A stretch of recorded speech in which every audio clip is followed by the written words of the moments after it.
નમસ્કાર દર્શક મિત્રો, ન્યૂઝ 24/7 ગુજરાતમાં આપનું હાર્દિક સ્વાગત છે. ભાવનગરના તરસેમા રોડ ખારસી વિસ્તારમાં રહેતા એક મહિલાનું મોત અને એકને ઈજા પહોંચી. પ્રાપ્ત માહિતી મુજબ બાળ બજરંગ ગ્રુપ દ્વારા ગણેશ મહોત્સવનું આયોજન કરવામાં આવ્યું અને આજે વિસર્જન માટે આઈસર વાહનમાં જઈ રહ્યા હતા.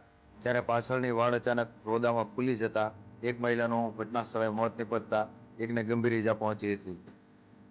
સારવાર માટે સરટી હોસ્પિટલ ખસેડવામાં આવ્યા હતા. મૃતક મહિલા જલ્પાબેન મહેશભાઈ મકવાણા હોવાનું સામે આવ્યું છે અને જાગૃતિબેન જયંતિભાઈ મકવાણાને ઈજાઓ પહોંચી હતી.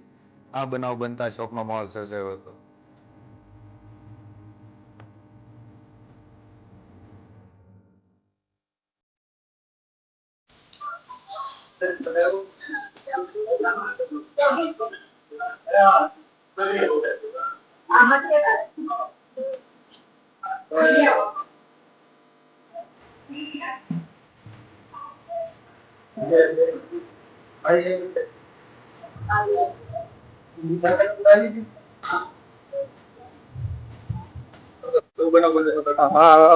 કોળિયા ગયા હતા ગણપતિ વિસર્જનમાં ટેમ્પો વાહન હતું અને અવણિયા નજીક આજુબાજુ પંપ આવે છે ને નાળાગર તે ટાંકીયું ખુલી ગયું, પાંકા ખુલી ગયું. કોને ખબર તે પડ્યા. એ એક ઘરના નાના ઘરના છે ને હાજર હતો.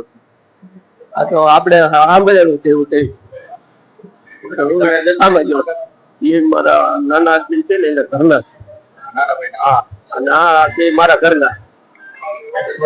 હા, અને એક જણો